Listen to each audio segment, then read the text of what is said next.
Good day mga kapitbahay, another bank foreclosed property, another day. Nandito tayo ngayon sa Lancaster, New City para mag-house tour ng mga bank foreclosed under BDO, 10% down payment, 90% bank loan. Yun yung maganda sa mga BDO foreclosed, no?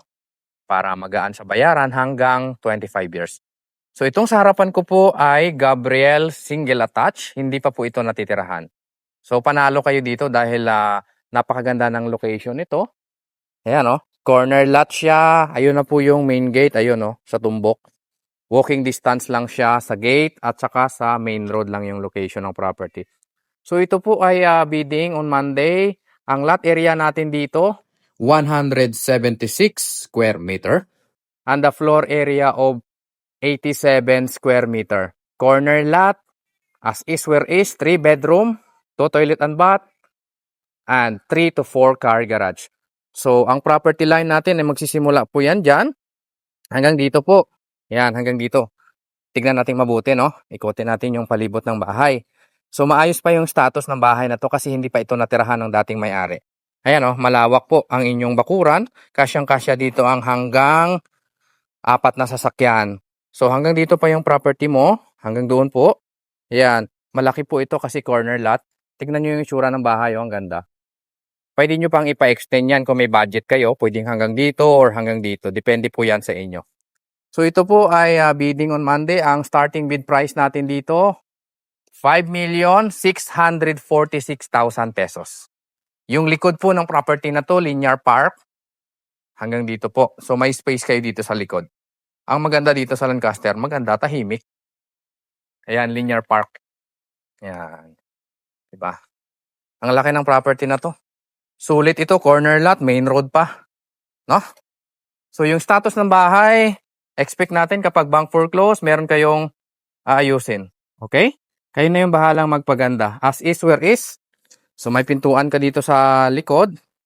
Yan. Pagpasok natin sa unit, ganito po yung itsura. Dito tayo dumaan sa likuran kasi hindi nakasarado. I mean, hindi nakabukas yung harapan. Hindi natin nahiram yung susi or baka nawala na yung susi ng dating may-ari. So ito yung magiging living area mo. Maluwag po ito. Ayan, maluwag siya. Ayan, o. Diba? Yung bahay na to may 3 bedroom, isa sa baba at saka 2 sa taas. So ito yung magiging kusina mo. So pwede nyo ilipat yan doon sa likuran. Since malaki naman yung lote ng property na to. Toilet and bath dito sa ground floor. Ayan yung itsura. Ayan. So, hindi pa talaga nagagalaw tong bahay na to. Ang kagandahan dito, kayo na yung bahalang magpaganda, no? Itong ilalim ng hagdanan, pwede nyo pang gawing storage yan. Okay? Mga angat na nga lang yung tiles since hindi ito natirahan, hindi nababantayan, at walang nag-aalaga. Pero maayos pa yung property. So, ito yung bedroom number 1 dito sa baba. Ganyan yung itsura. Angatan na yung tiles. So, disclaimer po, yung ground floor, yung kwarto dito sa baba, ayan, kung makikita nyo may lumot siya, transparent lang tayo sa ating mga video, pinapakita natin yung mga minor issues. Nag-expire na po yung waterproofing dyan sa kabilang wall, kaya tumagos na yung tubig. So, madali lang po yan gawa ng paraan kapag nabili nyo yung property na to. Yan, dito lang naman sa side na to, sa iba wala na. Okay? Madali lang po yan gawa ng paraan. Yung mahirap hanapin, yung location at saka yung presyo ng bahay na mura lang. Kapag bumili kayo sa developer ng ganitong bahay, nasa 10 to 12 million na to. Okay? Akitin natin sa second floor. Yung hagdanan natin, solid po yan, malapad. Maganda tong Gabriel na to kasi dalawa yung kwarto sa taas, malalaki. At may kwarto siya sa baba. Kaya kung may elderly kayong kasama sa bahay, perfect sa kanila to kasi hindi na sila kailangang umakyat dito. So, pagdating natin dito sa second floor, maayos pa yung unit. Ayan, wala siyang leak ng tubig. Wala pong leak yan dyan. Okay?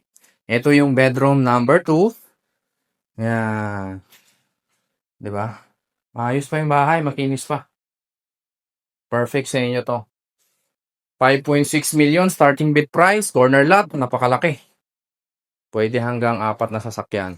At ito yung pinaka-master's bedroom. Malaki po ito. Ayan o. Kung makikita nyo. Wala pong mga leak ng tubig yung bubong. Yung doon lang talaga kanina sa baba. So, kailangan mo lang siyang i-waterproof kasi nag-expired na yon. Merong toilet and bath dito sa taas, yan, tagusan sa master yan. Pwede rin siyang common, pwede rin siyang sa master kasi may sarili siyang pinto. Malaki po yung toilet and bath sa second floor. Okay? So, nandito ako sa corner ng Gabriel. Yan o, malaki. Malapad. So, napakaliwalas ng bahay na to kasi corner lot at hindi pa ito natitirahan. Kung gusto nyo mag-bidding sa property na to, kontakin nyo lang ako. Nasa screen ko lang ang number para matulungan ko kayo.